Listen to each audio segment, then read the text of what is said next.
Y me da muchísimo gusto saludar en la línea telefónica a Alejandro Hernández Bringas, presidente nacional del IMEF, del Instituto Mexicano de Ejecutivos de Finanzas. ¿Cómo estás, Alejandro? Muy buenos días, gracias por despertarte con nosotros.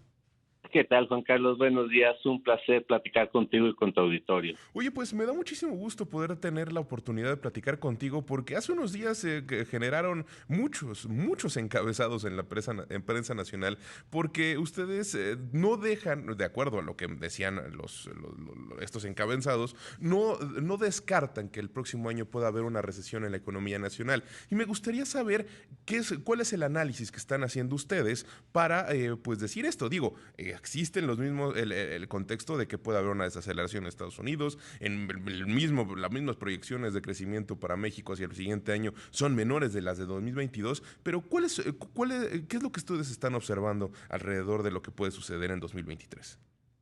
Sí, Juan Carlos, mira, lo que nosotros hoy observamos una cierre del año 2022 con cierto debilitamiento. Y esto porque tenemos una inflación, permanece en niveles muy elevados, el crecimiento del Producto Interno Bruto es moderado, tenemos un bajo crecimiento y que está enfrentando altas tasas de interés, no nada más en México, sino en todo el mundo.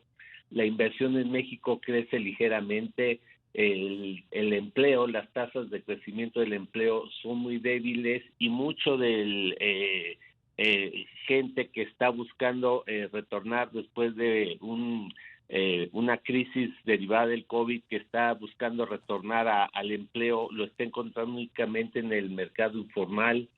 El consumo sigue contrayéndose, las cadenas de suministro aún se encuentran afectadas, existe todavía cierta contingencia por la situación geopolítica entre Rusia y Ucrania, y el impacto, últimamente tenemos la noticia de que el impacto en la actividad económica de China por el aumento de los casos del COVID, por el levantamiento de las medidas del control de la pandemia está creciendo.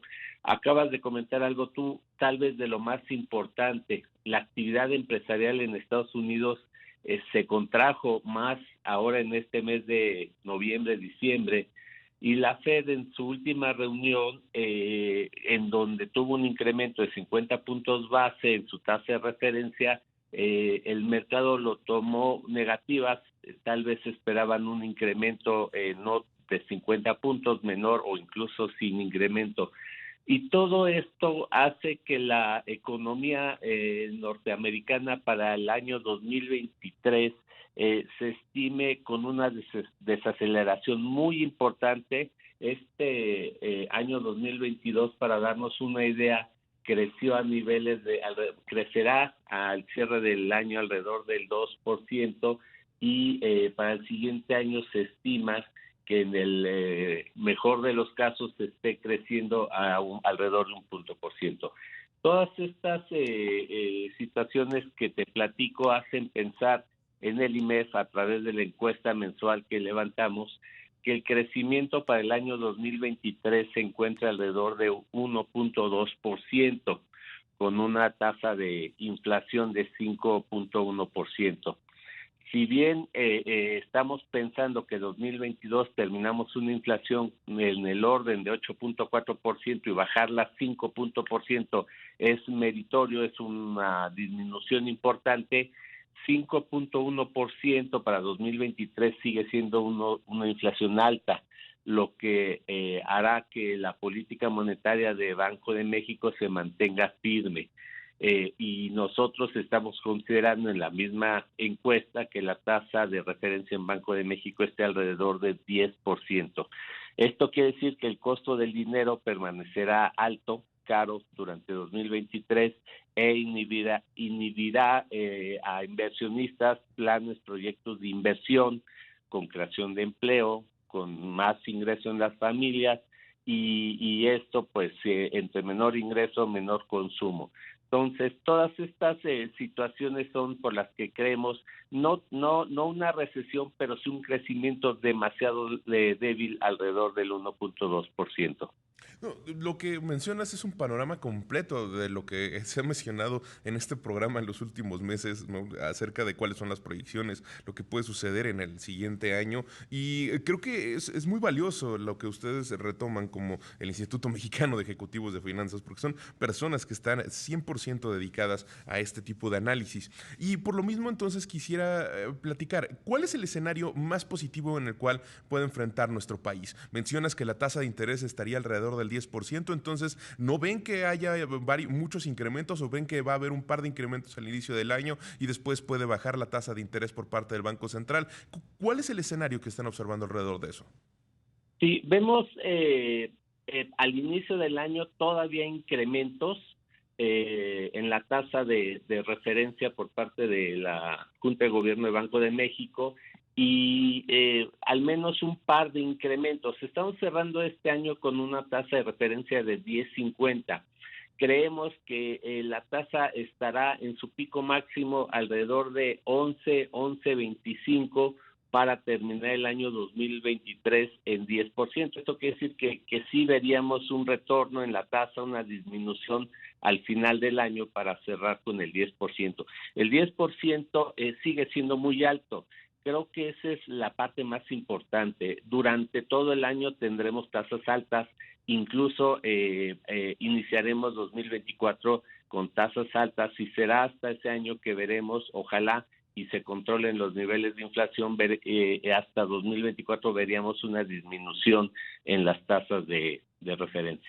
Y justo tocas el otro punto que es muy importante, la inflación. ¿Qué opinión les merece todos estos esfuerzos que se han hecho por parte del gobierno de nuestro país, en las decisiones del Banco de México? ¿Crees que ha habido un buen conjunto que esté ayudando realmente a llevarla hacia abajo? Ayer teníamos el dato más reciente, la primera quincena de diciembre se quedó en 7.77%. Esto significa que ha venido ciertamente a la baja en los últimos meses, pero sigue igual. Así como la tasa sigue alta la inflación, pues ese es el objetivo del Banco de México, ¿no? Esa es su meta, mantenerla en un 3% más o menos, un punto porcentual. Entonces, ¿cómo ves, qué opinión les merece todos estos esfuerzos? ¿Creen que sí ha sido fructífero? ¿Y cómo proyectan que pueda ser la evolución de los precios hacia el siguiente año?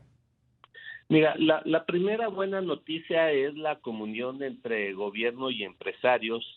Hemos hablado en muchas ocasiones que hace falta, más allá de una división, platicar, juntarnos, estrechar la mano y poder hacer cosas en conjunto. Esa es la primera buena noticia del PASIC que se llevó a cabo en este año.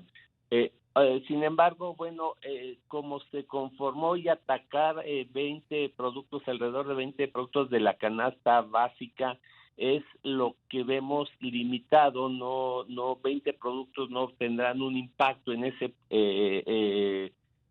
nivel de inflación que tenemos. Esa inflación es sobre precios generales y el PASIC, bueno, pues estamos viendo que son únicamente alrededor de 20 productos. Entonces, no va a poder impactar. Algo que sí impactó de manera positiva porque evitó que los niveles llegaran mucho más allá, a niveles de 2 dígitos de inflación, fue el subsidio a la gasolina. Del lado del componente inflacionario, esto ayudó y ayudó en buena medida, pero no fue suficiente, dado ese 7.77% que tenemos como último dato.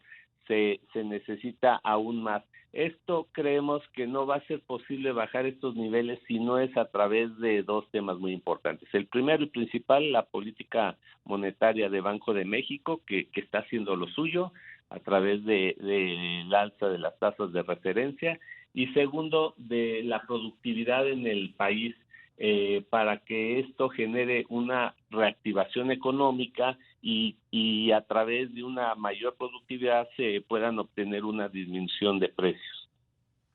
Creo que es muy importante todo esto que mencionas, es relevante que haya una conjunción entre el gobierno y todo el sector empresarial, todo el sector privado de nuestro país y pues esperemos que esta evolución de los precios sea mejor y sea favorable hacia el 2023. Ahora, en cuestiones de exportación, si en Estados Unidos existe una recesión, ¿cuáles son las afectaciones y cuáles son pues las proyecciones que puede haber para este sector en nuestro país? Hay que recordar, los Estados Unidos representa el 80% de las mercancías que se envían de nuestro país al extranjero.